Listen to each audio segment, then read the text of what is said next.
Selamat siang Bapak. Selamat siang Bu Nok, silakan duduk Bu Iya. Nok, silakan. Oke, terima kasih Bapak. Maaf mengganggu waktunya sebentar.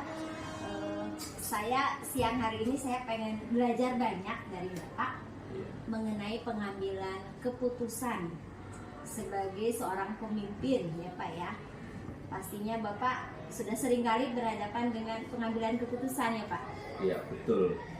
Nah, dalam kaitannya pengambilan keputusan itu memang memiliki arti sekaligus makna yang sangat penting, karena ini akan berbicara tentang maju atau mundurnya sebuah lembaga atau organisasi. Jadi pengambilan keputusan yang seringkali salah tentunya akan dapat merugikan lembaga itu. Maka sebagai sebuah organisasi sekolah tentunya dalam pengambilan keputusan yang sering dihadapkan pada sebuah dilema etika itu memang harus benar-benar memberikan suatu win-win solution bagi semua pihak, karena hal ini tentunya akan bisa berdampak luas terhadap proses pembelajaran lebih lanjut, apalagi ketika berbicara tentang kurikulum merdeka saat ini. Tentunya sebagai pemimpin pembelajaran itu memang harus benar-benar bijak di dalam menyikapi segala permasalahan atau situasi masalah-masalah yang ada di sekolah, khususnya di sekolah. Ya. Pernah nggak Bapak dalam misalnya Bapak pengambilan keputusan itu Bapak dihadapkan pengambilan keputusan itu berbentuk dilema etika gitu Pak. Misalkan sebenarnya ambil yang A benar, yang B benar gitu. Dan Bapak harus memilih itu gitu. Iya, baik. Memang di dalam prakteknya yang selama ini saya lakukan, ketika ada permasalahan-permasalahan terutama baik murid maupun khususnya guru, memang kadang-kadang ya kita harus benar-benar bisa memilahkan antara kebutuhan orang banyak ataupun kepentingan orang banyak. Nah, satu contoh adalah ketika ada seorang guru misalkan, kalau kita sebagai kepala sekolah berpandangan dasar adalah sebuah peraturan, tentunya ya, sebagai seorang kepala sekolah tidak akan pernah sekalipun mengizinkan ketika misalkan ada salah satu keluarga guru, entah anaknya, suami atau istrinya sedang sakit, walaupun apa kondisinya, kalau kita berbicara pada sebuah peraturan dan tidak ada rasa kasih sayang, peduli, bahkan empati, ya tentunya semua akan berjalan tidak nyaman. Tetapi dengan berbagai pandangan ya, bahwa prinsip itu juga harus dimiliki paradigma atau mindset, bahkan strategi apa supaya kondisi sekolah itu menjadi tetap berjalan sebagaimana mestinya, maka dibutuhkan sebuah kesadaran untuk peduli itu.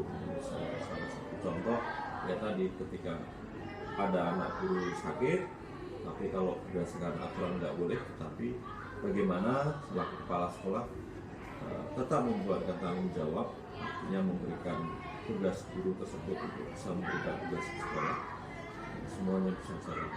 Itu menurut saya win-win solution. Seperti itu. Oke, jadi tidak terpaku pada aturan saja ya Pak ya, betul, tetapi di sana tetap kita ada rasa kasih sayang, ada rasa peduli gitu ya Pak ya. Oke.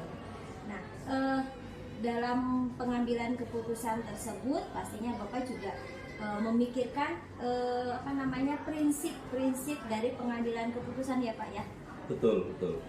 Prinsip pengambilan keputusan tadi, kalau yang tadi saya amati yang Bapak cerita, berarti berbasis pada rasa peduli ya Pak ya. Kemudian dalam pengambilan keputusan tersebut, langkah-langkah Bapak untuk memutuskan itu, karena kan pastinya dengan keputusan yang Bapak ambil kan tidak semua pihak itu pasti akan disenangkan, artinya dengan mengiyakan keputusan Bapak gitu ya. Nah, kira-kira langkah-langkahnya seperti apa Bapak dalam pengambilan keputusan? Yang pertama adalah langkah membaca sebuah persoalan yang dihadapi oleh baik guru ataupun murid. Contohnya tadi saya mengatakan guru. Jadi data itu benar-benar diyakinkan bahwa ketika seorang guru itu ingin melakukan sebuah permohonan izin pada pihak sekolah, contohnya itu, maka harus diyakinkan bahwa memang benar-benar keluarganya sedang sakit dan kondisinya memang harus kita bantu. Sehingga ketika mengambil sebuah keputusan, kalau itu memang saya yakin benar dan bisa dipertanggungjawabkan, ya saya tetap ambil hal itu. Jadi karena ini juga sekali lagi demi kemanusiaan ataupun demi hajat hidup orang banyak juga. Walaupun kadang-kadang hal ini juga menjadi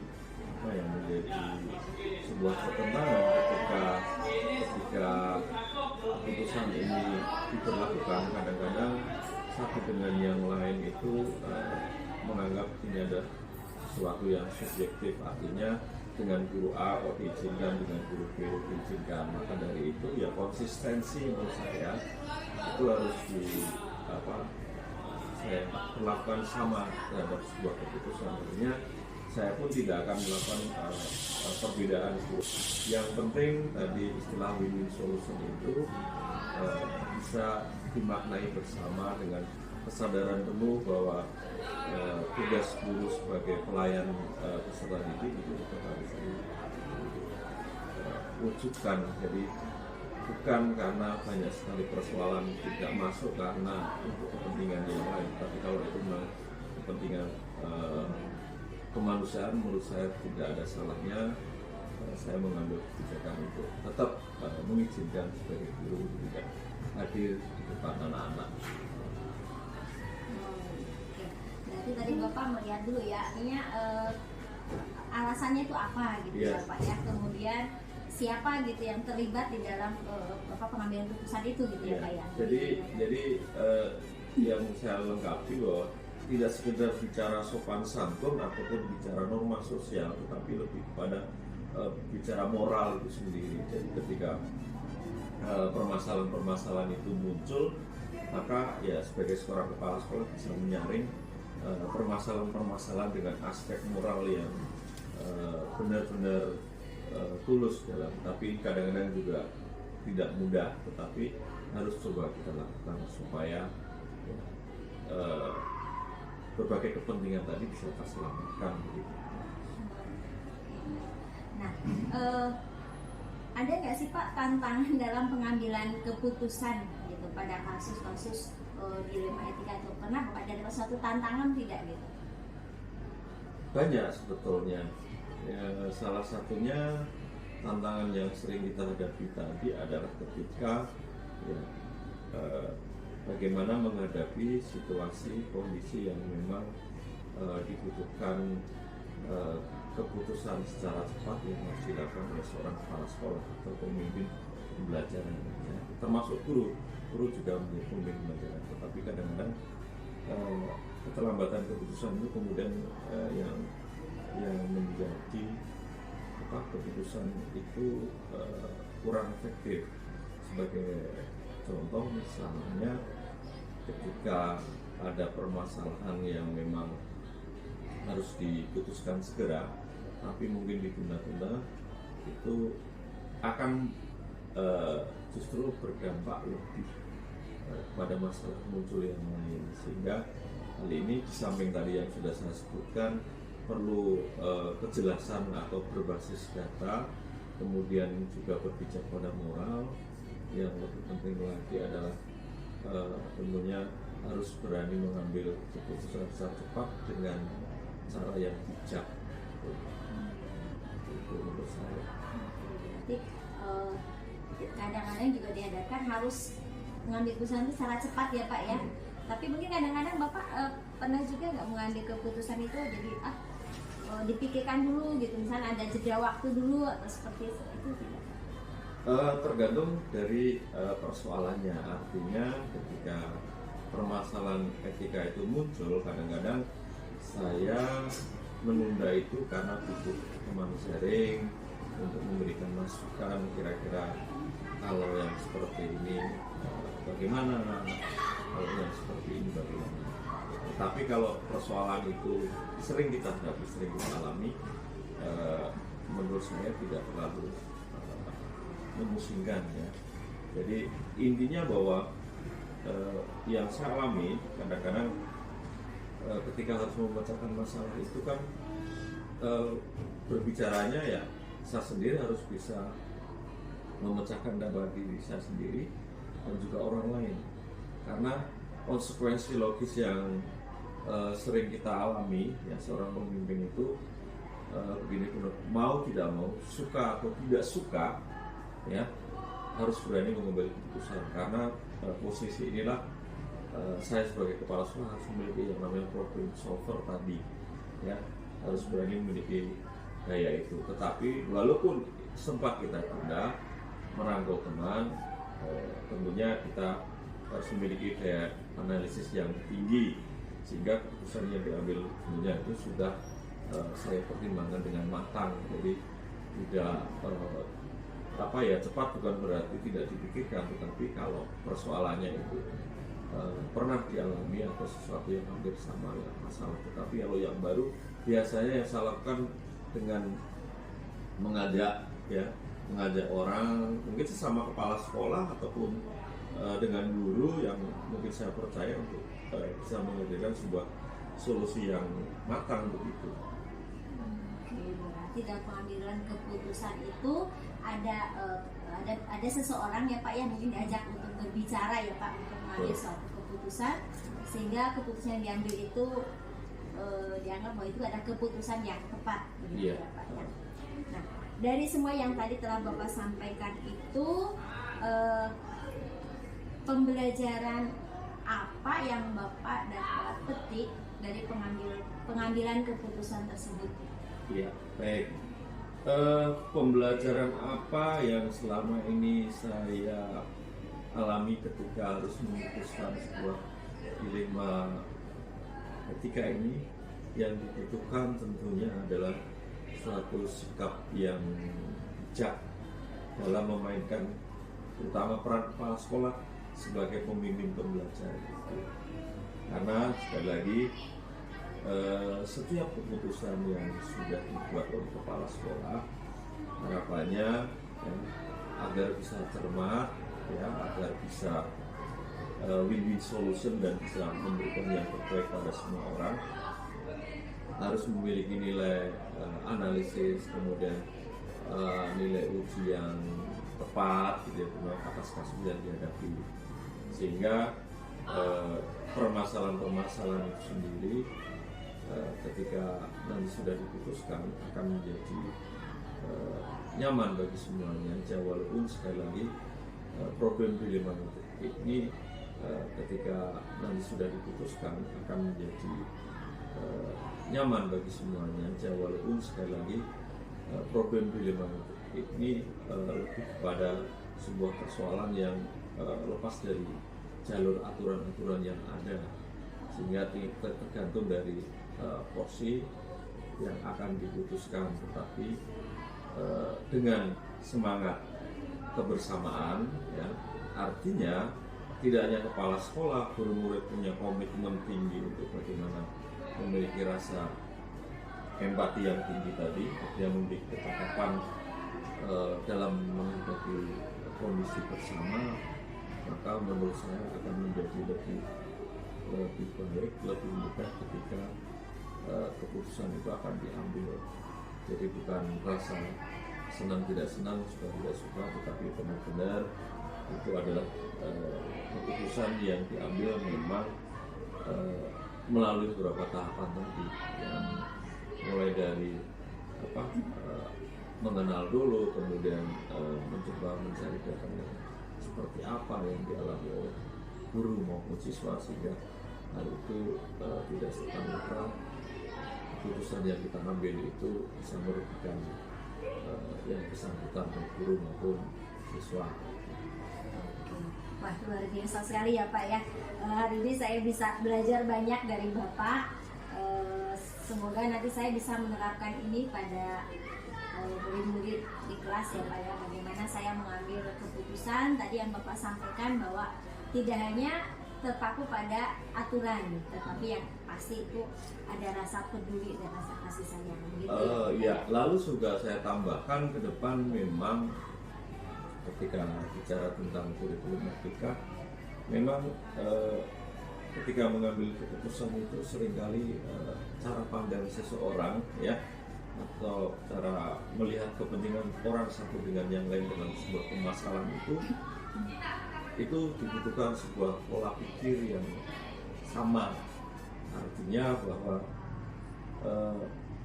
dalam memandang dilema etika ini harus dituduhkan pada persoalan-persoalan yang memenuhi rasa keadilan, rasa tanggung jawab, rasa kepedulian dan sebagainya, kasih sayang itu. Nah, kalau semua guru, semua murid memiliki cara pandang yang demikian, tentunya persoalan-persoalan yang terjadi di lapangan, di sekolah atau sehari-hari itu tidak akan terjadi.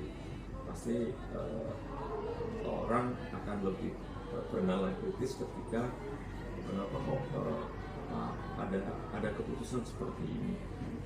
Jadi itu yang seringkali, dan saya lihat juga sudah mulai muncul, terutama orang tua, anak dan sebagainya, sudah mulai berpikir ke sana. Tetapi sekali lagi, sikap bijaksana dalam mengatasi atau menerima segala permasalahan itu yang menjadi poin menurut saya.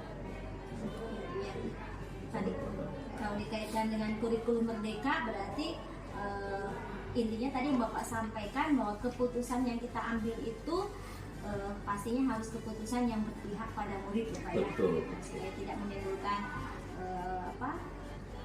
ya, artinya bahwa kalau keputusan itu sudah berpihak pada murid, pasti itu adalah keputusan yang terbaik, begitu ya Pak ya? Ya. Betul. Jadi harapannya bisa terwujud merdeka belajar. Karena bukan merdeka yang bebas, tapi ada komitmen, ada kesiapan, dan ada kerinduan belajar itu sendiri. Itu menurut saya. Baik, terima kasih banyak Bapak untuk pengalaman Bapak, untuk semangat dari Bapak. Semoga ini bisa menambah semangat saya dalam mendampingi murid-murid di kelas. Terima kasih Bapak, selamat siang. Selamat siang. Semoga sudah.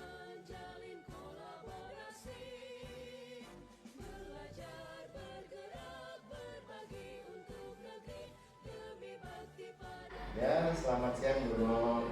Maaf mengganggu waktunya sebentar. Kebetulan saya ada tugas dari CPP untuk melakukan wawancara dengan Bapak terkait pengambilan keputusan yang berbasis nilai-nilai kebajikan. Nah, di sini saya mau belajar banyak dari Bapak. Bagaimana selama ini Bapak menghadapi kasus atau menghadapi persoalan dan Bapak harus mengambil suatu keputusan gitu. Yang pertama kita lihat persoalan yang harus diputuskan itu ada pertentangan enggak. Pertentangan itu pertentangan dengan aturan, pertentangan dengan etika gitu kan. Jadi itu harus dipertimbangkan dulu. Kadang-kadang kan ada pertentangan, ini kalau diiyakan dia salah, kalau tidak kan dia salah gitu. Artinya berarti kan kalau seperti itu kan pertentangan antara benar dengan benar kan. Oh, ya berarti kayak termasuk dilema etika ya Pak ya. Tapi sama-sama benar gitu. Jadi makanya kan kalau tidak dilakukan atau tidak diputuskan juga salah gitu. Terus sama-sama benar kalau diputuskan itu. Yang kedua nanti kita harus lihat ini dilema antara benar dengan salah gitu. Kalau dilemanya antara benar dengan salah udah lebih mudah gitu. Tapi kalau sama-sama benar itu yang kadang-kadang harus dicerna lebih banyak lebih sesama. Jadi kesulitannya kadang dalam mengambil dua-duanya itu benar gitu ya Pak ya. Jadi harus memutuskan yang mana gitu. Nah biasanya langkah-langkah yang Bapak ambil itu seperti apa Pak? Untuk mengambil keputusan. Langkah-langkahnya itu kita lihat dulu kasusnya yang mau diputuskan itu seperti apa. Kemudian nanti siapa aja yang terlibat dengan kasus yang mau diputuskan itu, apakah hanya pribadi dengan pribadi atau pribadi dengan kelompok atau kelompok dengan kelompok. Kemudian harus dicari dulu faktanya seperti apa, benarkah yang mau diputuskan seperti apa. Kemudian juga harus diuji kebenarannya, dalam arti diuji kebenaran itu kita pertimbangkan nih, kita kalau memutuskan dia seperti apa pertimbangannya, kalau memutuskan tidak ya seperti apa dampaknya seperti itu. Kemudian juga melihat kalau diputuskan nanti akhirnya seperti apa gitu, akhirnya seperti apa. Itu mungkin langkah-langkahnya. Kemudian siapa yang terlibat juga harus ditentukan. Kemudian setelah tahu kita menghubungi atau mencari tahu dari yang terlibat. Dalam hal ini misalkan yang terlibat atasan dari saya gitu kan, berarti kan harus komunikasi dengan atasan, kaitannya dengan aturan. Biasanya dengan aturan kan yang terlibat atasan langsung, itu pertimbangannya bisa dari atasan. Atau yang kalau kita masih bingung, kita kan punya tim di dalam sekolah itu ada tim, dalam hal ini Wapasek, mungkin bisa dimintai pertimbangan dari Wapasek dengan keputusan yang akan diambil, sehingga keputusannya itu juga pertimbangannya dari beberapa teman juga. Jadi ada banyak sekali ya Pak ya langkah-langkah yang perlu untuk mengambil satu keputusan ya, itu. Keputusan itu harus dulu dicermati dulu, kemudian dicari dikomunikasikan dulu dengan atasan, dengan Wapasek, dengan yang lain yang kita anggap bisa memberikan masukan, memberikan kekuatan gitu. Karena kan dalam memutuskan harus ditanya yakin, ditanya. Terus tadi Bapak bicara tadi kan kalau bicarakan dengan atasan nih, berarti kan ada aturan di sini. Yeah. Nah, ya yang sempat atau yang pernah Bapak alami itu kebenaran aturan lawan apa ya Pak biasanya yang Bapak pernah alami gitu? Nah ini contoh yang pernah alami. Ada salah satu guru saya, orang tuanya sakit. Nah, kemudian izin 3 hari, karena itu di luar kota ya, saya berikan izin. Setelah diberikan izin, kemudian kembali lagi ke sekolah, lalu minta izin lagi seminggu atau 2 minggu ke depannya. Nah, sementara kalau guru itu kan nggak boleh cuti. Kalau izin, kalau lama seperti itu kan nggak boleh diputuskan kepala sekolah. Sementara kalau tidak diizinkan, orang tuanya butuh pendampingan dari guru tersebut. Sementara kan kalau saya mengikuti aturan nggak boleh, seperti itu nggak boleh, nggak akan diizinkan kalau hanya mengikuti aturan. Tetapi kan ini demi kemanusiaan juga. Nah orang tuanya sudah benar-benar sakit, butuh pendampingan. Anak yang lain yang memungkinkan hanya guru saya itu. Nah maka dari itu saya komunikasikan dengan solusinya seperti itu. Berarti Bapak dalam mengambil keputusan itu tadi tidak hanya terpaku pada aturan saja ya Pak ya, Iya. tapi juga ada rasa peduli gitu ya, kemudian rasa kemanusiaan itu pasti ya. Dengan hal yang sakit itu kan rasa kemanusiaan dan kepedulian sekaligus ya, makanya dipertimbangkan itu. Karena dalam hal ini sulit untuk memutuskannya, ada karena terbentur dengan aturan komunikasi dengan Berarti untuk memutuskan itu Bapak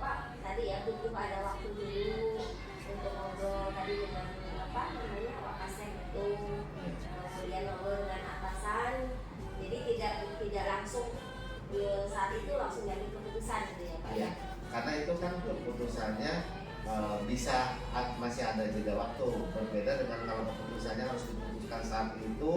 Nah itu ya kalau memang saat itu harus diputuskan, berarti ya kita harus langsung, misalkan yang saat itu harus diputuskan pernah ini ada kegiatan di sekolah, kemudian ada lupa ini KBM-nya harus sampai terus atau tidak. Nah di situ kan secara aturan kegiatan tetap jalan, KBM jalan, ya, makanya salah memutuskan KBM tetap jalan, kegiatan jalan, KBM juga jalan. Jadi nggak ada konsultasi lagi ya itu Pak, karena justru kalau KBM-nya ditiadakan itu kan dasarnya apa ditiadakan, gitu, menyalahi aturan atau SOP yang Berarti tergantung dari kasusnya seperti apa gitu ya. Seperti itu. Ya, kalau kemudian kasusnya harus ada waktu untuk itu saja, masih ada waktu ya kita mana yang pihak-pihak yang terkait dengan keputusan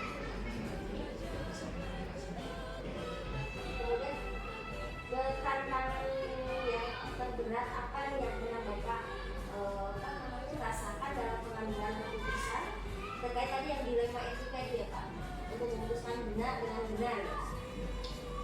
Ya tantangannya sebetulnya gini,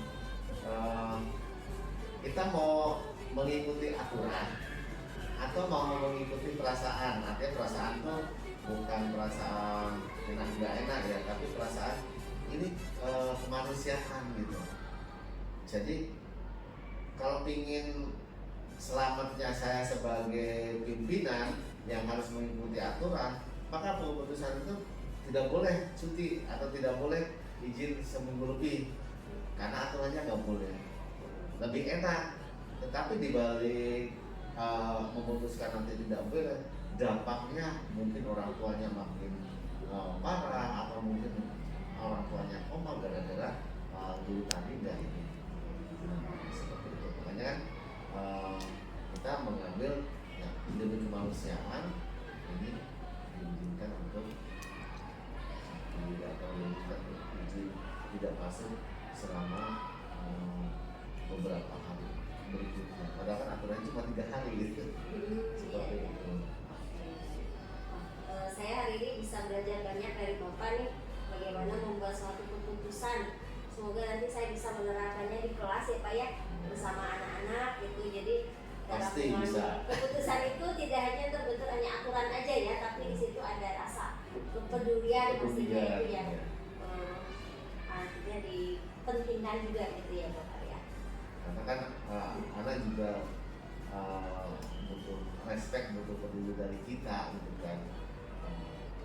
Kadang-kadang kepedulian dari kita itu mungkin melawan aturan yang ada, tapi yang mana yang lebih baik nanti diputuskan. Asal sesuai aturan tapi anak jadi kurang respect dalam pelajaran ya juga kurang baik. Iya. Ya. Baik, terima kasih Bapak untuk waktunya. Sama-sama, Semoga Bono. bermanfaat sekali bagi saya untuk nanti ke depannya. Ya. Terima kasih Bapak. Selamat siang. Selamat siang, semoga sukses Amin. CGP-nya